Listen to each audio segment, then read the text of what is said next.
Welcome to Tree Talking Time, where we talk all things tree dogs, from the smallest feists to the largest hounds, treating squirrels to bears and everything in between. And from time to time, we might even run a little fast game.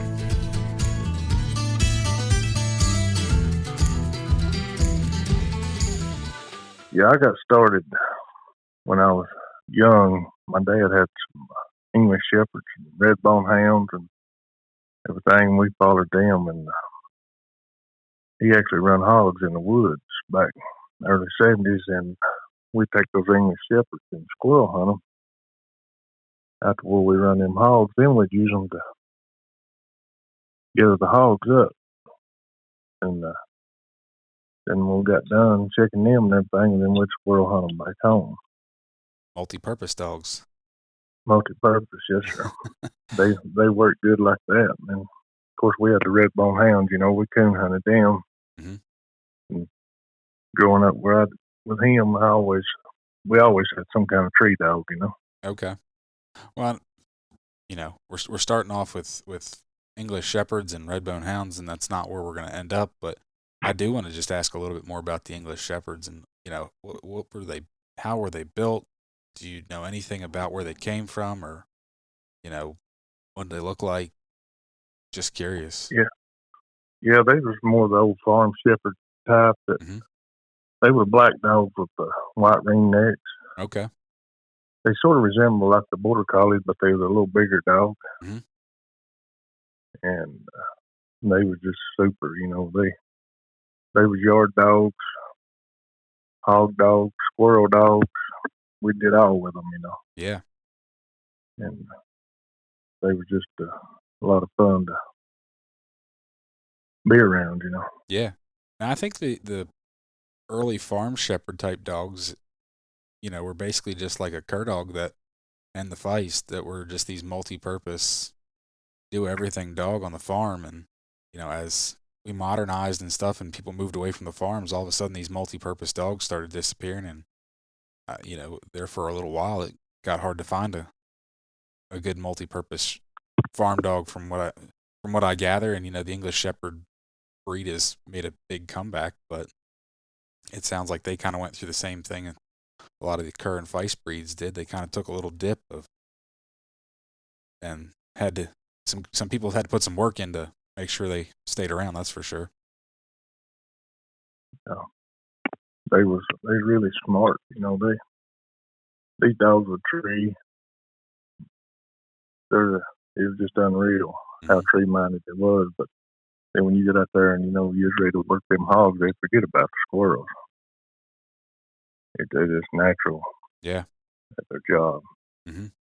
Now, I've heard that from a couple people that have been on here or just other places, read that a couple different places about how a lot of people got their start with just some old shepherd dog on the farm that, like you said, be a yard dog, stock dog.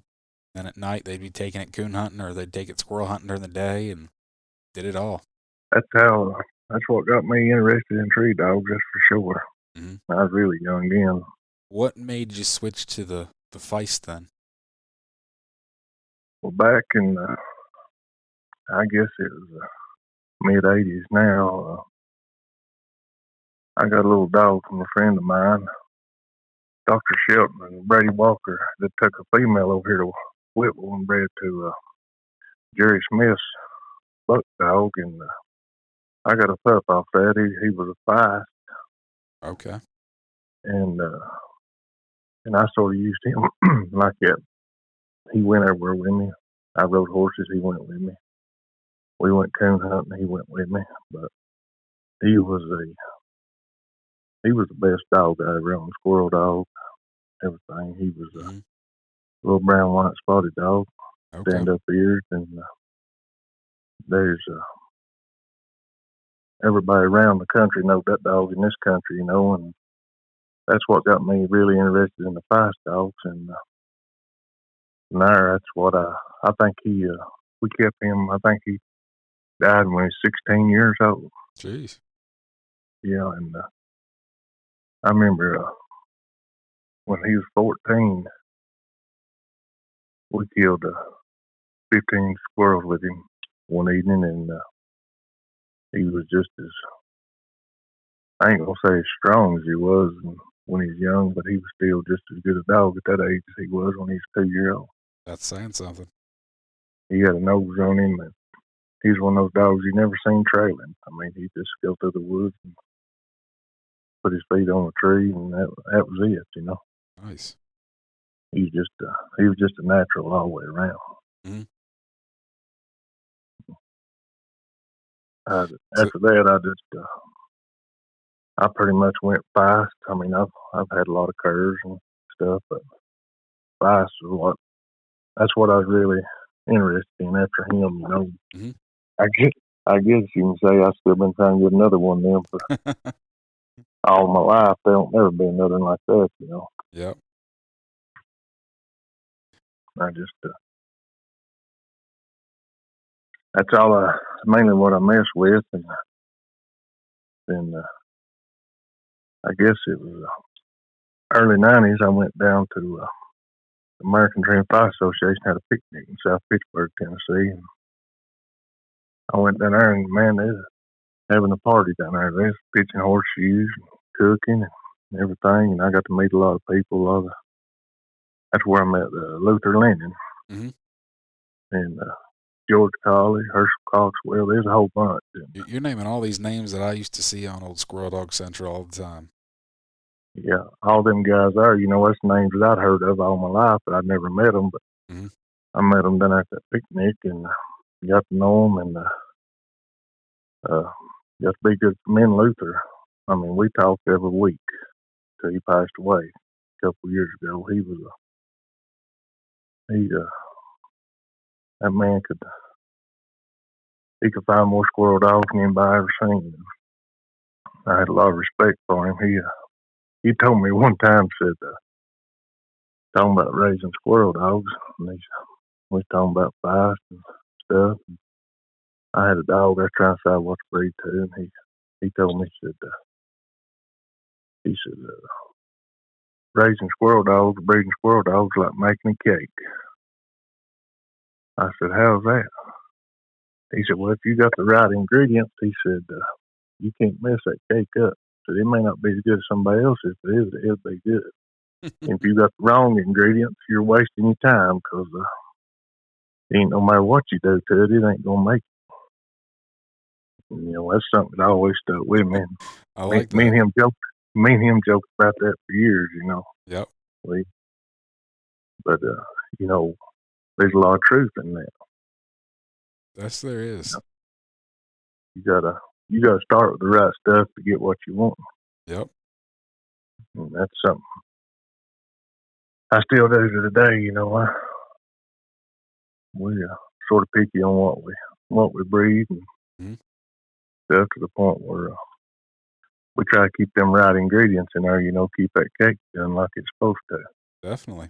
But then a lot of them old guys, I really enjoyed talking to them. And you know, after being down there at that picnic, being around all them, I made my mind up. I said, I'm gonna have me a competition dog. I'm gonna get into this one day. And look where you've come. You went from going to a picnic to being the vice president. Well, that's that's a whole different story right there. But well, why don't we introduce yourself, Mr. Vice President of the ATFA? Well, my name is Marty Brown. I'm from Whitwell, Tennessee. That's about all I know. You were suggested to talk to by the president of the ATFA, a former podcast guest, Todd Coles. So he's the one that suggested I talk to you. And man, the other day you had me rolling just talking to you when I was asking if you'd even be interested. Todd's a good guy. He's raising a good line of dogs. Mm-hmm. You know, that's something makes it good. That, you know, I like all them boys, but that gives us something for us. It's kind of like the Ford and the Chevy. You know, between our dogs and the booster dogs and all that gives us. It makes up for a lot of fun. But that bunch got it going on out there. That's for sure. Yeah. You know, when you draw one of them, you're gonna have to be on your game. That's good though. Oh yeah, that's what makes it. That's what makes it what it is. Yeah, definitely. I had never even done no competition squirrel hunting up to about, I'd say 2009, 10, somewhere in that area. Okay. What made you And finally get into it then? well, honestly, I've always had a squirrel dog. I always try to keep a good one. And me and a friend of mine, he's actually one of the members of the Crossfire Kennels bunch, Mark Gallagher, we was turkey hunting. And while we was turkey hunting, I had like 3 calls, people hunting squirrel dogs. And he said, man, said, you need to be in this serious. You need to be breeding some dogs and hunting some hunts and stuff. And I said, well, I'd like to get into it. And he said, won't we just go out and get some of the blood that we think's the best and bring it back to Tennessee and start breeding it and start hitting some of the hunts. I said, well, if you serious, we can tackle that, But I said, if we're gonna do it, we're gonna do it to win. We ain't gonna do it to mess around. I said, I thought about that picnic back in the '90s. I said, I won't be able to hunt with them guys and compete. Yeah. You ain't gonna try to do your best. There's no sense doing it. And actually, me and Mark, John Watts, Carl Richard, now Dusty Hill and John Carpenter, we're all under one blanket here. It's Crossfire Kennel, and Okay. we're scattered out 45 minutes apart, but we all try to. That's what who's involved in our kennel. But we all sort of do our own thing, and Yeah. help each other out. But we try to keep these bloodlines and these dogs the best we can because in the competition. But when we started, I mean, we went out. I think we traveled 6 different states getting bloodlines. Okay. We went as far as Ohio, Arkansas, Georgia, Alabama. I mean, we went everywhere just to get certain bloodlines. A lot of our bloodlines, we was after was I was wanting some of the older stuff that I'd been wanting. I know this opportunity to get some of that blood in here. Now, what did you want to start with? You said old stuff, but I'm not real familiar with old Feist lines. So what did that consist of? Well, we went back to the old Cadillac Jack blood. Okay. And we actually got a male dog, a Max dog. He was straight off Joe Black and a Cadillac Jack female. And that crossfire really what got us rolling. And we went to, or that male was, and we got a female from the Wallaces, Gary and Bob Wallace up in Kentucky. And candy cane dog, and she was that Wallace, Kentucky doe and Wallace, Kentucky ginger over the bog streak stuff. And we started breeding that, and of course we had to. I want to stay with the Smith Sport and the LT stuff, where my old Jack dog went back to. Okay. And we got a little Ozark blood, and I guess we brought it all back here and started weeding it out, what worked, and started raising our own line, and yeah, we've been breeding it now 13, 15 years, something like that, and nice. we got it to where we want it, but or what we want to keep in it, and we breed I'd say 80% in house now. Okay. Between all of us. But we still go out some. We got we just got back from Ohio. Kelly Kennels, Mike Kelly up there. He raises a lot of that. He got a lot of that Joe Black Grayson bred line, and then we're in with the Ready Creek Kennel bunch down in Georgia. Mike Powell. Then we do a lot of it local here. Lawrence Latin, the red hot dogs, and but they all are the bloodlines that we started with. We're just trying to keep it stronger, Yeah. Give us a lot more options. Yeah, definitely. I mean, I don't know if the listeners will remember this, but actually, first squirrel dog I ever hunted with was a Cadillac Jackbred mountain feist. Really? Yep. Little black and tan, very typical of that line of dogs, and she was a nice little dog. I liked her. I was a senior in high school, and an old man that had some beagles that was a neighbor of a friend of mine. I used to walk over and just look at his beagles and talk to him, and he had a little feist out there, and he's like, "You know what that is?" And I'm like, "Looks like a feist." And he's like, "Yeah, how do you know what that is?" And I'd been like perusing Squirrel Dog Central like, every day. I was on the forums every day, and I knew what a little mountain feist was, and so he ended up taking me squirrel hunting. That's where it all started for me too. It gets in your blood, or after you get started, and it's just like the competition hunts for us. In ATFA, we hunt like 6 different hunts a year. Each month we hunt a different state. We always like to get together. It's you got your local. I mean, your regulars that run the circuit. Yeah. You'll have 10 or 12 dogs, and you'll have 10 or 12 of the locals from each state. And I've really met a lot of good people doing that, and know people all over the country. Because of these little dogs. Yep. And, just like my wife says all the time, my phone rings all the time. I sit here talk dogs and bloodlines every night. She's ain't never seen nobody sit and talk bloodline all night to somebody. Yeah. If you're going through with them, you need to know what you're trying to do. I agree, and like I did a deep dive on my personal dogs a couple years ago when I got in this line of dogs I've got. And it's funny, a friend of mine, he's got the same breed of dog. We have leopards, and he runs leopards, but a very different line. And it's funny, we'll start talking about dogs, and I can recite pedigrees like. And my wife gives me a hard time too because she's like, you can't remember to pick up diapers on the way home, but you can remember to what that dog's great grandfather is. I'm like, and you've never like it's not even a dog you own. I'm like, yeah. So I get it. Like a friend of mine that has them, we'll sit there and talk about these different lines of leopards, and he's like, he'll mention something, and I'll tell him what it's out of, and like I said, that's way back in his dog's pedigrees, but not even in mine. But I just like you said, got to do your homework. So yeah, it's if you ain't keeping up with it, it's hard to make it work. And I like to see these different bloodlines. Mm-hmm. I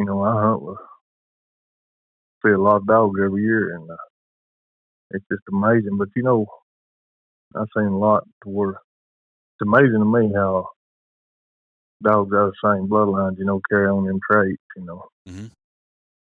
Just watch them work and everything. And What was the name of that first male dog that you had that really got you hooked? the one when I was a kid, or the one when we started the Crossfire? I was thinking the one you got in the '80s that you said was the best dog you ever had. Oh, that was his name was Jack. Okay. And what was the male that you had when you started Crossfire? Max. Okay. Actually, John he was the one that purchased Max, but when we made that first cross, I got a dog off the field that his name was Bullet, and he's the one really kicked me off into the competition world. And and he's another. Man said he ain't never. Most people won't never own but one good dog. Well, I've been blessed enough to own two anyway. Okay. I'm still working on one. But I know when I drawed out on my first hunt, I said I got to up my game a little bit. I thought I had a squirrel dog, and I drawed out with Keith Lander and Danny Williams. And I found out real quick I didn't have what I thought I had. And then we started, but I know what I had to have in. Mm-hmm. So that's when we really went to getting serious with them. But the Bullet dog, he was he's my first competition dog, and he really excelled. And I've been hunting another ever since, but it's hard to get one. You can have a good squirrel dog, but you may not have a good competition dog. Yeah. A lot of people don't understand that. You can squirrel hunt a competition dog, but you can't competition hunt a squirrel dog sometimes. Mm-hmm. And but once you get the bug, it's why don't you explain that a little better for somebody that maybe that doesn't understand that? Well, to me, there's a lot of people got good squirrel dogs. I've been with some good ones, but they'll just go to the woods and turn them out, and they'll run around, and when they tree, they're loose on the tree, but they don't care. They're still getting in there and finding the squirrel. They don't ever put a leash on them. They ain't used to living in a box for 2 or 3 days on one of these big long competition hunts. But mm-hmm. the competition dogs, they get used to living in a box a couple of days. And when you turn them loose, they need to be all business, and they need to go hunt. And they need to get treed and stay tied on the tree. Cause,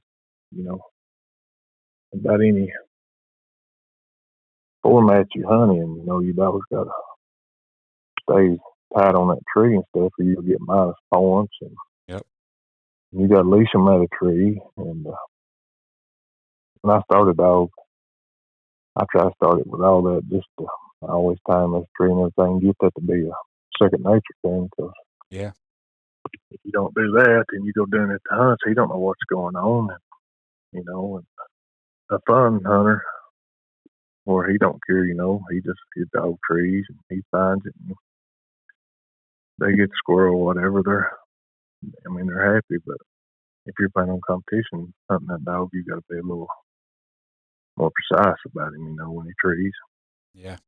No, actually, I squirrel hunted with a friend of mine not too long ago, and he's got a mountain curve, and he was mentioning that he wanted to maybe do some competition hunting. Well, she's a little loose, and that's what we discussed. And I said, he's like, "Do you think it's too late to start tying her?" I said, "No." And he said, since then he started tying her at every tree, just getting her used to that, that routine, so that way it tightens her up, and that way at the same point when he does start competition hunting her, she's used to it. He said it's made a big difference in how tight she trees a lot tighter in general now. And at the same point now, it's not some foreign thing that she's getting tied up. And he said it's made a big difference. So he's getting her ready and tuned up. Yeah. Well, that's exactly what I was talking about, where they just ain't used to it. And yep. You can have a good dog, but just like I was talking about when I went to my first hunt, and I drawed out with Keith and Danny, I had a good dog. Mm-hmm. But I found out that you get in the hole quick when your dog's drifting off, and there's in our 250 yard tree in 2 minutes. You can get behind, and it don't matter how good your dog is. But that just, I guess, built far stronger, because I know right then I had to up my game a little. You know what I mean? Yeah. Hunt them different, breed them different, and get them where I need them to be. Yep. What is it about the competition hunts that you really like? Well, I know it sounds crazy, but I mainly hunt the ATFA, mm-hmm. and I do. I've hunted the NKC and the money hunts and a lot of local hunts around here. But it ain't just the hunting itself. It's just getting together with everybody and having a good time. We was in LBL last weekend. We hunted on Friday evening. I think there's 45 of us eat together at the same restaurant that night. Jeez. And just laughing, cutting up, and having a good time with it. But mm-hmm. but I do like to win. I like my dog do good, just like anybody does. Everybody wants to showcase their breeding and what they've got. It makes anybody feel good, when somebody else is talking good about your dog. Yeah. But the main thing is we just have a good time. I look forward to each hunt because there's a lot of traveling in it. We travel, from land between the lakes, Central Arkansas or South Georgia, Oh, wow. You put a lot of miles on your truck and your dog and you, but it's all, it's just so fun, when we're all together and, like I say, cutting up, throwing fun at each other, and everybody just having a good time. But Hmm. it's you hate to see it over with when it's over, 'cause on the drive home you hate it's over. That's when you know you're enjoying it. Yeah. To get a dog go, it's good at it. It's hard to get one champion and grand champion.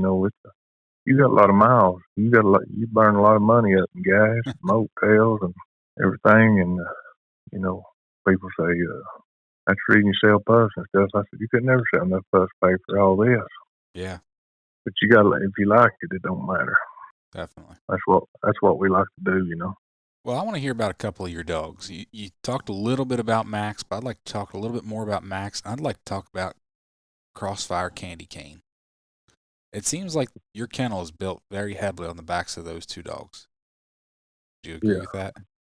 the court, yes, that was the cross that made us right there. There's no doubt. Hmm. The Candy King dog and the Max dog, and every dog that we had contact with, kept up with, people kept up with, every dog out of that made good dogs. I ain't saying world champions or nothing. I'm just saying good squirrel dogs, And Yeah. and matter of fact, that's where my bullet dog come from. It really got me on the bench and started to winning me a few hunts was the bullet dog, and he was straight off that cross. Yep. That cross, that was one of our first cross, and still to today was our best cross. Okay. And that's the reason we keep reading for that them bloodlines, because well, like I said, I think I said this earlier, I just traveled back to Ohio to see Mike Kelly, and the reason I did that is because of all that Max breeding. He still got that blood heavy up there, Okay. and I went up there and got a pup for one reason only, to keep that blood strong in my kennel. Yeah. I could have found a dog here, a good dog here to breed with and stuff, but that's what I wanted, because what what he's done up there works. There's no doubt. People know him all over the country, but Hmm. he's his bloodline is the same stuff that started us. Yeah. And that Candy dog, we still got, I think, 4, maybe females that go back to her. Yeah. Like I was just going through your website and your male dogs and your female dogs and going through pedigrees, and it seems, like I said, almost everything, at least somewhere, goes back to that cross. Yeah, Candy, Candy and Max. That's what That's what our kennel's built off of. Hmm. That's one way to say it, because we got some other stuff, but if you look at the other stuff we cross to, pretty much you'll find more of it up in our bloodline. It ain't like we go out, and try something new. When we go out to get it to just make stronger what we done got. Hmm. I'm sitting here looking at your website, and I'm seeing a picture of this bullet dog with you, and he looks like a daggum chihuahua. But then I see him with somebody else, and he looks like a different dog. Well, there's a reason for that. We hear that a lot. I guess you could say a little bigger than average. Maybe just a little, huh? Yeah, I'm about 6'8" and 320 pounds, so that'll make them look a lot smaller.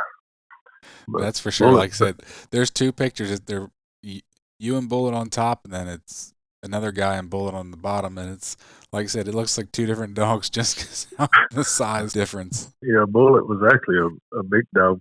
He was, I think he was 17 and a half inches tall and weighed 28 pounds. Okay. So he was for a 5 feet. He about maxed out as a 5. So yeah. 18 inches and 30 pounds as big as he getting. Mm-hmm. There was times he probably hit 30 pounds, in the off season. He was that close. Yeah. But he was a good sized dog, and he was a competition dog. Though he thrived on himself. He loved it. Mm-hmm.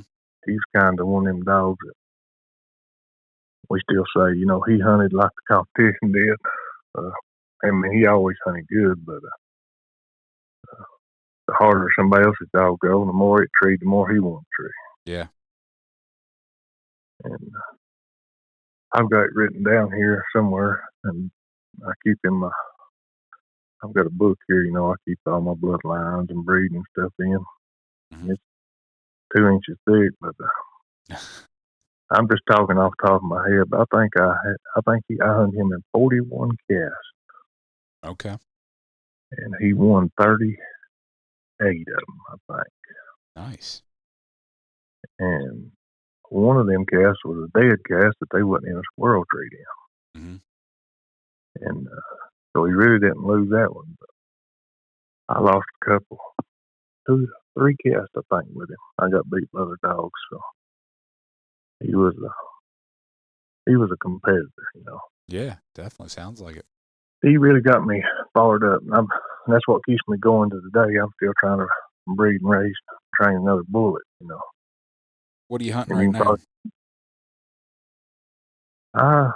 Right now, well, I just started dogging competition this past weekend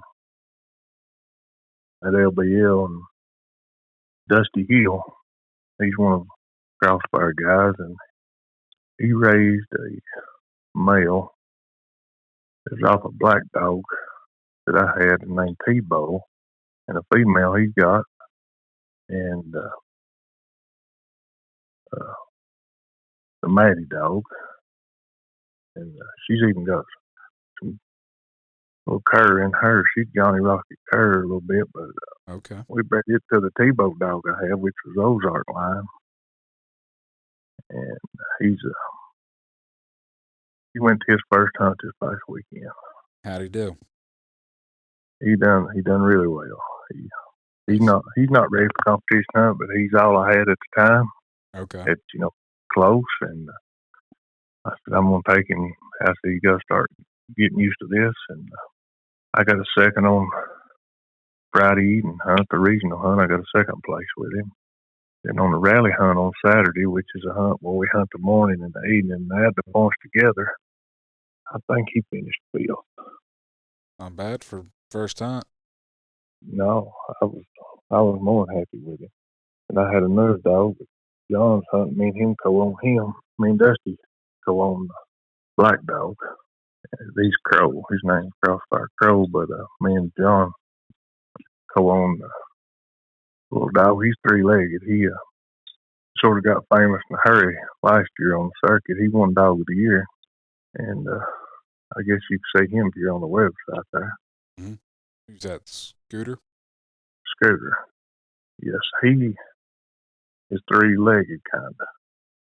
And I say kind of.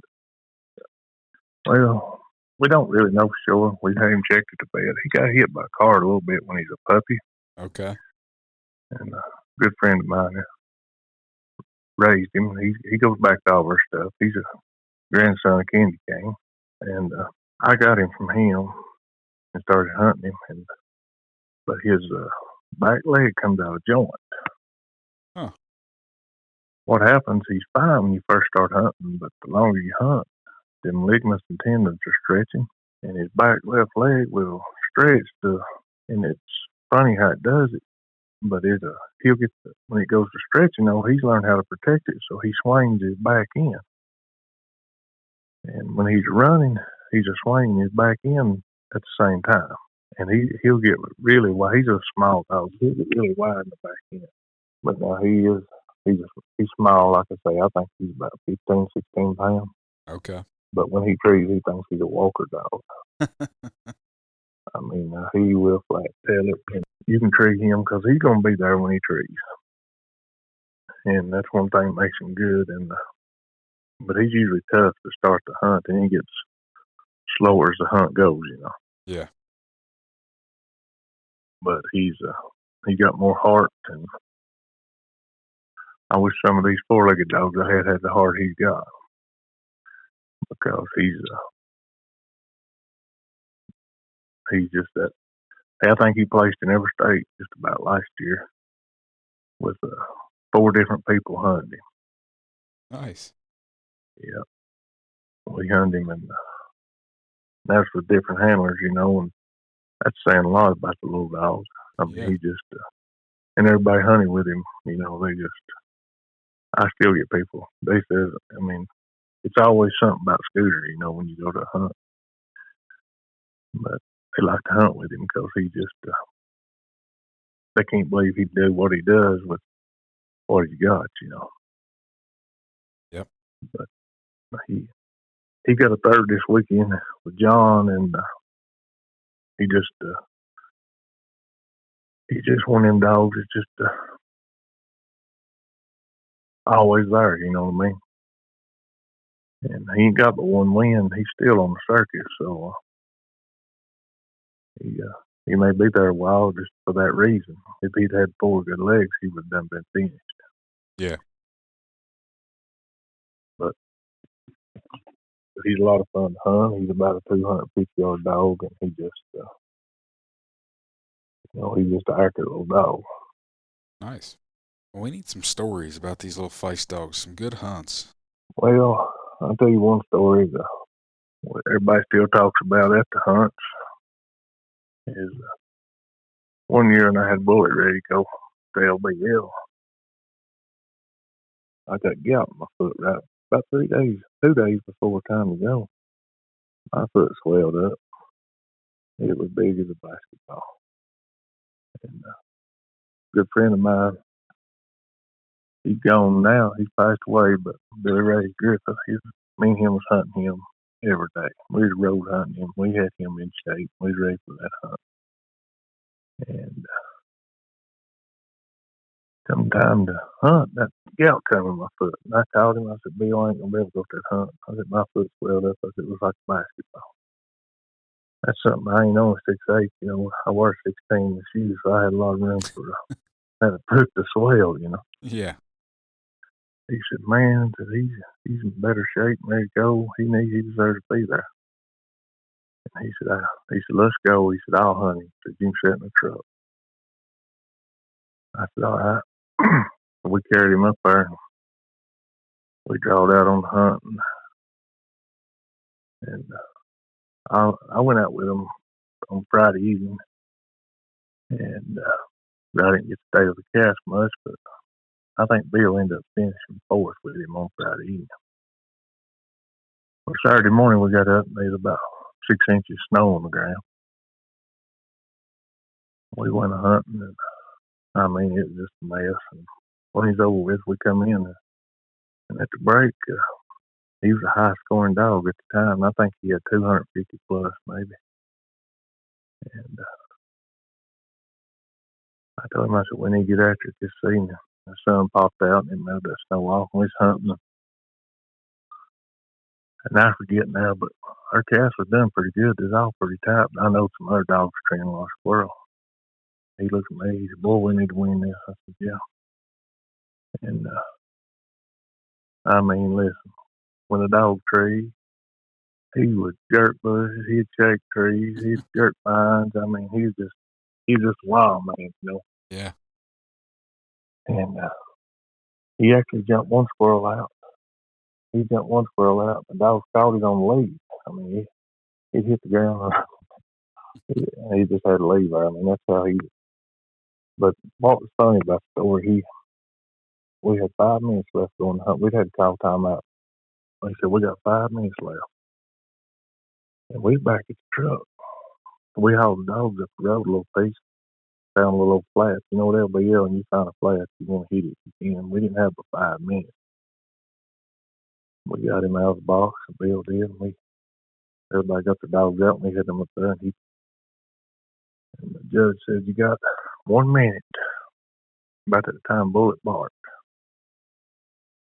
But he didn't really just lock up like he usually does. We know what time was out, and Bill looked at me, and I just nodded my head, yeah, go ahead, because I figured we might as well gamble, you know what I mean? Yeah.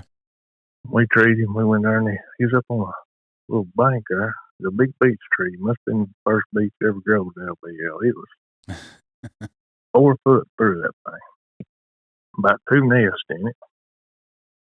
And time was up. We had all the dogs tied, and we stand there looking. And he was the only dog that treed in before time run out. Mm-hmm. And boy, we need that squirrel bad.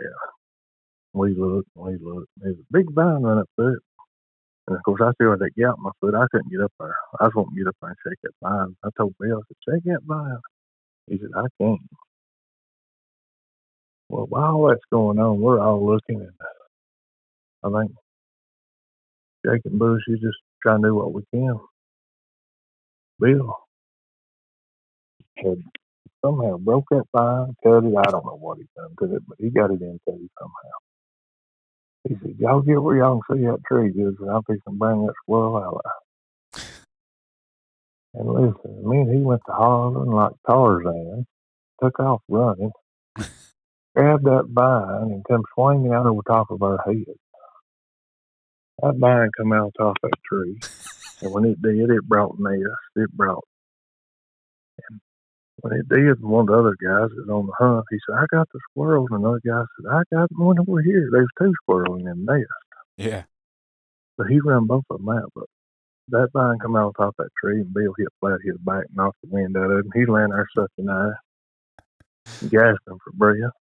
I helped him get up, and when we tied Bullet up on the bank, he crawled back up there to where he was at and got him off the bush where he snapped.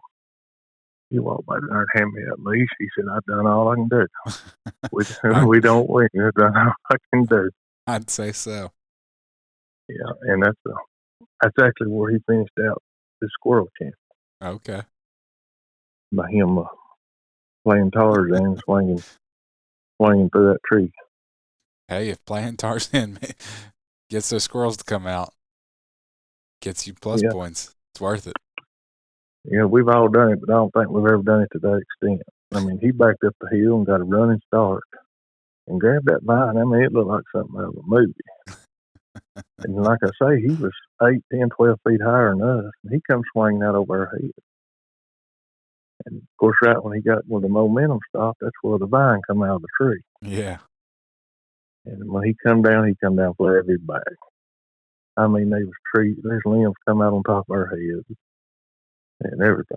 Or where I was standing, them other two guys was off the side. It wasn't as bad on them. There's one saying, I still ain't seen a squirrel yet.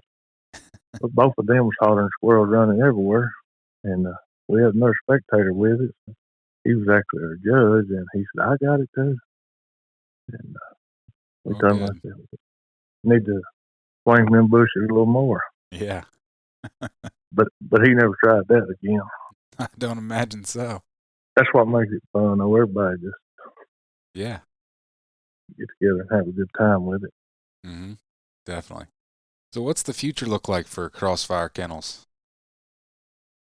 Well, right now we got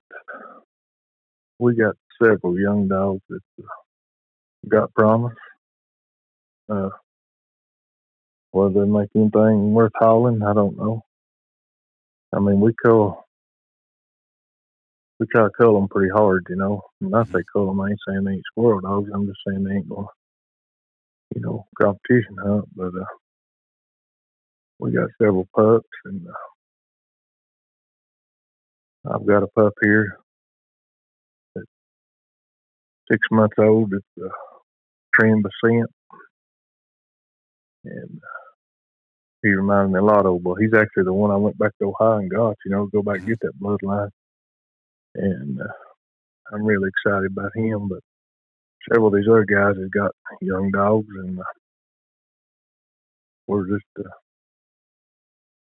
maybe next year we'll see what it brings out. But right now it's looking good. Good. But I don't want jinx us, Yeah. But we got our breeding program to where we want it. So, I mean, it seems like, as Luther Lennon say, looks like the ingredients is there. It's up to us to do the footwork, Yep. And that's what we're hoping for anyway. Well, as long as you keep all the ingredients in there and you keep that cake baking, that's what matters. Yeah. I just Well, we know the ingredients is there. It's Yep. up to us. We got to do our part too. Yep. It don't matter how good bloodline you got or nothing if you ain't willing to get out there and walk. We live in these mountains here in Tennessee, and it ain't fun just to go out there and follow a puppy through the woods. Ain't friend, but you got to do that. You I got to put that understand. boot leather down. I've got a blister on my toe now and a swelled ankle both from being up yonder, but it's if you're gonna do this, you got to hunt your dog. Yep. Definitely. Because when you go Definitely. to one of these competition hunts, if you ain't got your dogs hunted up and stuff, you'll find out real fast. What the difference is. You can't expect them. They're just athletes. You Hmm. know, you got to have them in shape. You got to have them hunted up to where they know what they're doing when they get there. And I'm sure several of those other guys, when they show up and stuff, I know they got theirs hunted up. Yeah. You're gonna be competitive. You got to keep them in the woods. Yep. A lot of truth there, that's for sure. So, something I've said to a lot of people that I've talked to, and I think it's very evident with you guys at Crossfire, is just working. It's hard for one guy to do it all, and I think by working together, a couple guys that have common common interests, common goals, working together is real smart, and it's you're pulling your resources. Instead of one guy trying to hunt and keep you know 20 dogs, or however many you guys keep between you, but you got five or Well, it six gives. guys. Yeah, we got, and it's just like I said with the crow dog that I'm hunting now. If it hadn't been for Dusty Hill, giving me the opportunity to go on him and stuff, and he's the one done the footwork. Hmm. I'm just if it wasn't for being able to do that, uh, it'd be harder on us to go to the hunt, and be competitive. Yeah. You know, just like Scooter John's got him hunting him up, and we got several other young dogs, and we actually pass them around. We get one of them rolling pretty good. We ain't got no one of them got a dog that's really done good. They say, hey, this dog here's about ready, and they got to work a lot of days or something. It ain't nothing for one of us to go get it and hunt it some for. Okay. And Nice. that's what us working together is what making it work. Yep. Definitely. It ain't. It ain't. It ain't by no means one person. Hmm. And in the breeding, that's we all sort of do our own thing. We all stay under like I say, the same thing. We breed a little different here and there, but you can look at our bloodlines on the website. We're all breeding the same ingredients. You know what I mean? Yep. Now all them What one? pedigrees of your dogs look real similar. A little difference here and there, but Well, we don't go off beat at all. We try to stay to what we know is working. yeah. And, we got several dogs out there. That rock dog we bred to, Lauren's got him, the red hot rock dog. He's a real deal. I actually just hunted him for him in the world hunt, in case the world hunt a couple weeks ago. We've used him to breed to, then come back to our stuff or something like that. But Yeah. he's got a lot. He's still got some of the same blood in him. Yep. We don't.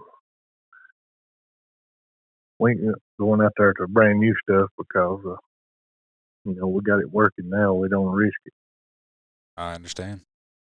and we got a lot of people now to hunting our dogs. We've been doing it long enough now. We've raised a lot of dogs as made champions and stuff. It ain't in our name, Hmm. but a lot of times we'll get one back here, and just like the Scooter dog, Cecil raised him and trained him, and I know he had him. I know he's a good dog, and we worked out a trade on him, and I got him for simple fact. He goes right back to Candy King, and I go right back to that same cake. You know what I mean? Yep. We're still hunting. We're still hunting stuff. It's all together the same stuff we started with. But as long as we can compete, I don't see no reason to get crazy with it. No, I agree. Makes sense. There's a lot of good dogs out there, though. Mm-hmm. Definitely. I'm telling you, when you go to these hunts, you'll see a lot of bloodlines, a lot of different. And just cause like we ain't breeding them or something, well, I still got a lot of respect for a lot of them because I still see, it just amazes me how some of these guys can keep breeding, keep these dogs, keep these champions and stuff. And but they may not be the same style that I like, but Yep. they still squirrel dogs. You know what I mean? Yep. Everybody's got their own preference. Mm-hmm. Oh yeah.